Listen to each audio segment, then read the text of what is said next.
Friday Football Fever, sponsored by GTCC and Shift Ed. Welcome into week 2 of Friday Football Fever. And it was a hot one out there. So hot, some schools even pushed back the start of their games. Yeah, that's right. Helping players and proud fans in the stands beat the heat as best as they could. And we get started with a brand new rivalry out in Haw River as Southeast Alamance, they host Eastern for the first time ever.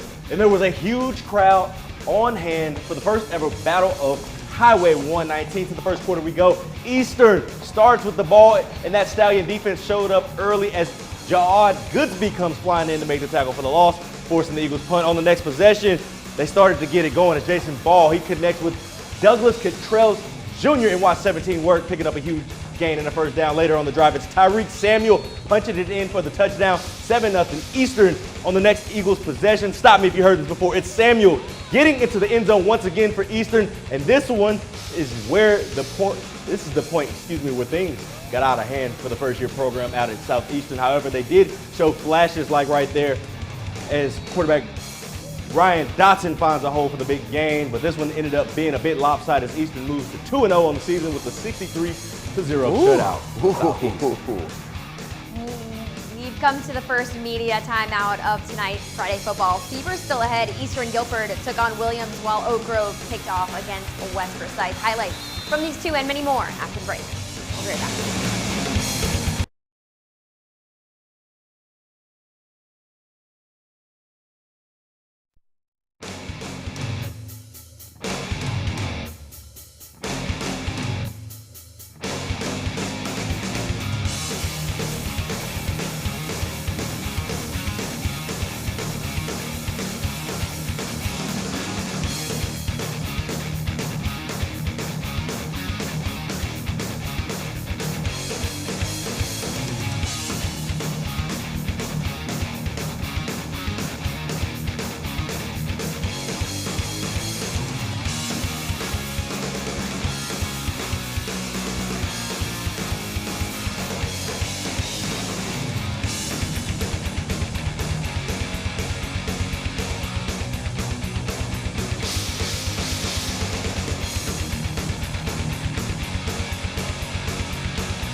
Welcome back to week 2 of Friday Football Fever. Williams opened the regular season with a big road win. The Bulldogs hit the road again tonight to meet up with Eastern Guilford.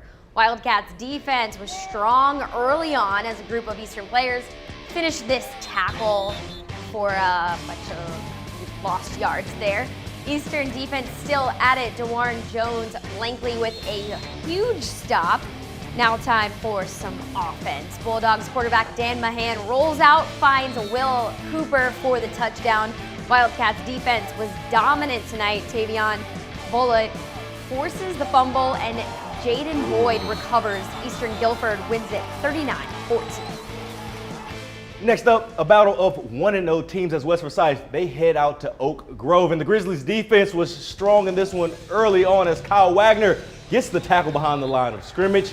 But here comes the Titans and quarterback Burt Rice as he finds Jordan Stevens for the big game, setting up this right here.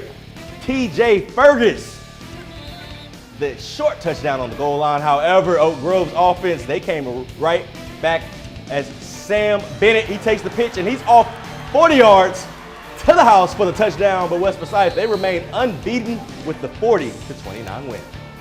Western Alamance kicked off their home campaign against county foe Cummings. We start out with some nice moves early on from Western Alamance. Josh Long on the carry for the Warriors. He weaves his way through the defense for the big gain there. Then Cam Cotton, he's going to wrap up the drive with the short touchdown run for Western, but they're not done yet. Later on, however, Cavaliers kicker Angel Ramos splits the uprights for the field goal for Cummings, but it just wasn't enough. You really can't get much closer than this. Western Alamance came out on top 25-24. And we head back to Davidson County as North Davidson played host to Northwest Guilford. Tanner Blue goes up top and connects with Rakeem Hammock for the touchdown. Vikings get defensive as Thomas Orrell comes up with the interception. Blue's pass, intended for Austin Mitchell, popped up in the air and falls right to Trenton Cloud for the touchdown. And then Blue with his third TD pass of the half as he finds a wide open Cloud over in the end zone. Northwest Guilford wins it 27-0. Week 2 had a big-time rivalry matchup as High Point Central met up with High Point Andrews. Early on, Andrews quarterback Devin Hackstall finding Janelle Harris for the score.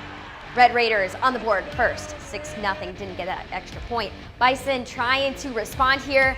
Kamen Johnson handing it off to Zion McCoy, pushing his way through defenders, picking up some yards there shortly after first and 21st. Johnson's going to throw this one. Kamari Westray makes the catch. It leads to this. Johnson calling his own number, punching it in. Tie ball game at 6 apiece. High Point Andrews went on to win this one 25-17.